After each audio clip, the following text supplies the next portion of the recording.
Hi, I'm Jennifer Sullivan from Fast Forward College Coaching, and welcome to this short module on understanding a college syllabus. College syllabi are extremely important for students to read at the very beginning of the semester because they really lay out a professor's expectations for the course. Now, syllabi often have a lot of details in them, and this can be difficult for students to read and to really spend the time and have the attention and focus to read the details in a syllabus. So, I recommend that students either read a syllabus along with a coach or with a tutor the first time, and then go back a second time paying special attention to these areas that we're going to talk about today. So, a college syllabus is usually a couple of pages long. Professors will post the syllabus on the student's course portal. So, this could be in Canvas or Blackboard or Moodle. So, the syllabus is always there for a reference for the entire semester. And professors will often use this and reference the fact that syllabi are there for the entire semester as a way to let students know that if they have any questions about missing assignments, do professors accept late work? Questions about how to contact a professor, that all the information is in a syllabus and the student is responsible for reading and knowing the contents of that syllabus. So let's jump into the first page. So right away, the section that's important for students to know is in the top right corner of the syllabus, in this case, but it's usually found near the top. Professor contact information and office hours. Professors will often leave clues or tell you explicitly how they want you to communicate with them.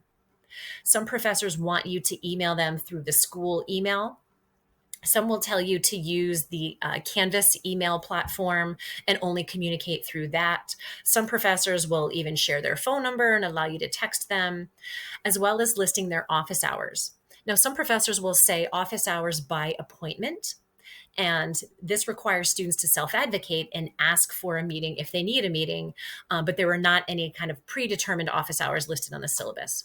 So very, very important, know your professor's name, know where their office is located, know how they want you to communicate with them, and know their office hours.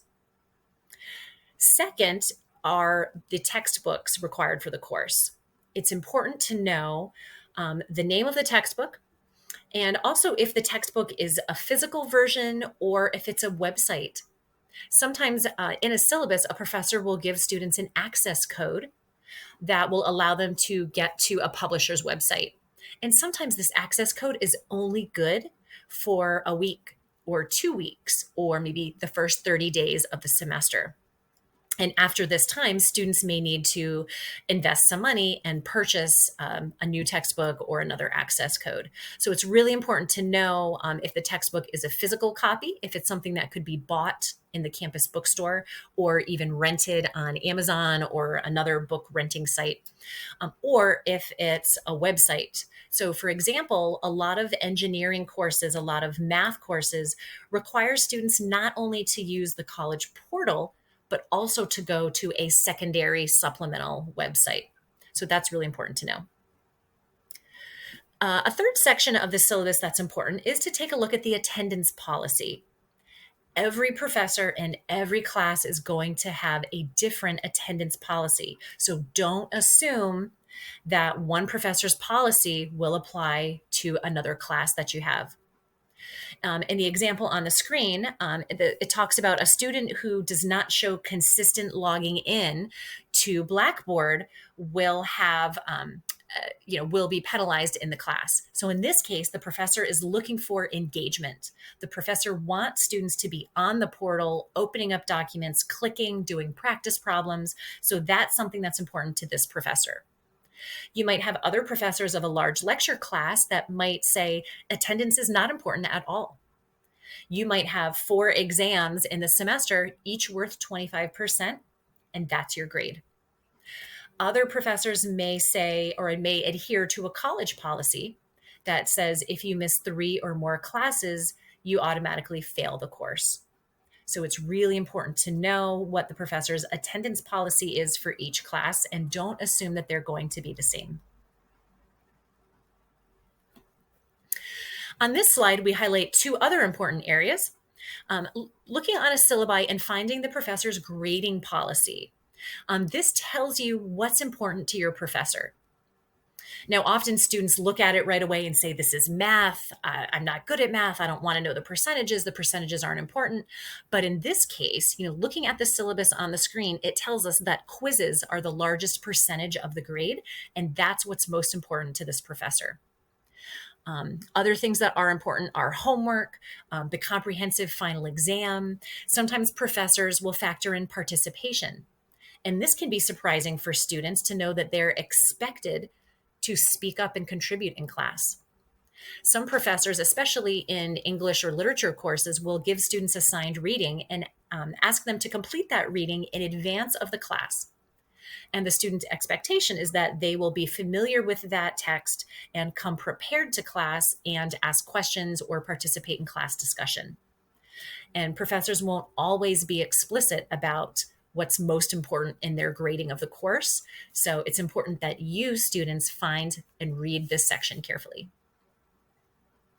It goes kind of a blanket statement across the board that anything that is highlighted, anything that is in bold on a syllabus is important.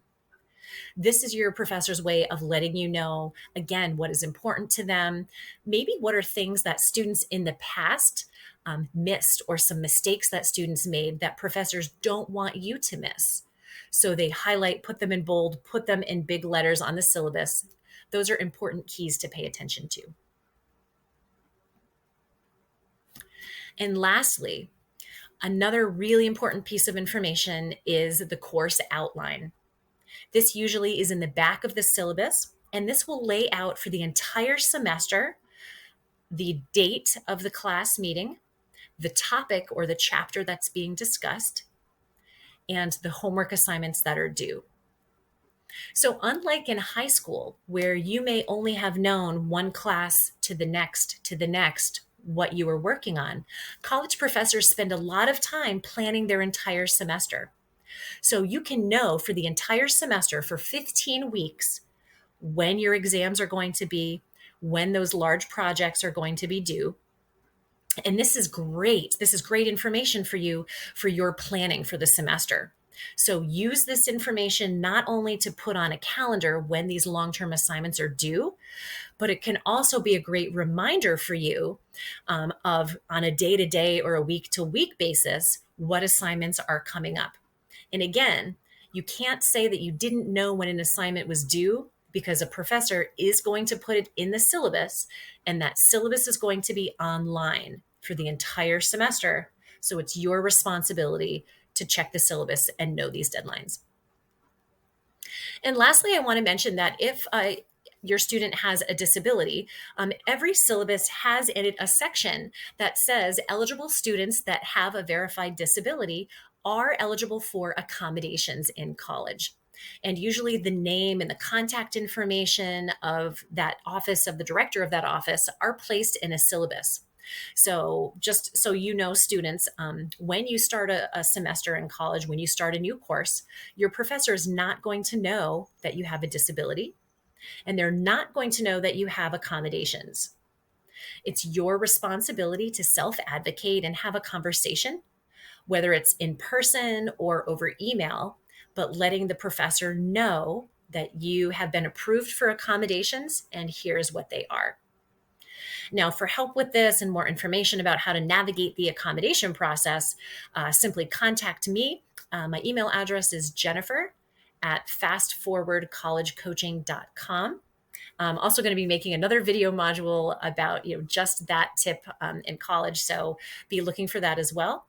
But hopefully this module was helpful in understanding a college syllabus, in pulling out the most important pieces of a college syllabus, and why professors use a syllabus to communicate what's important to them in their course.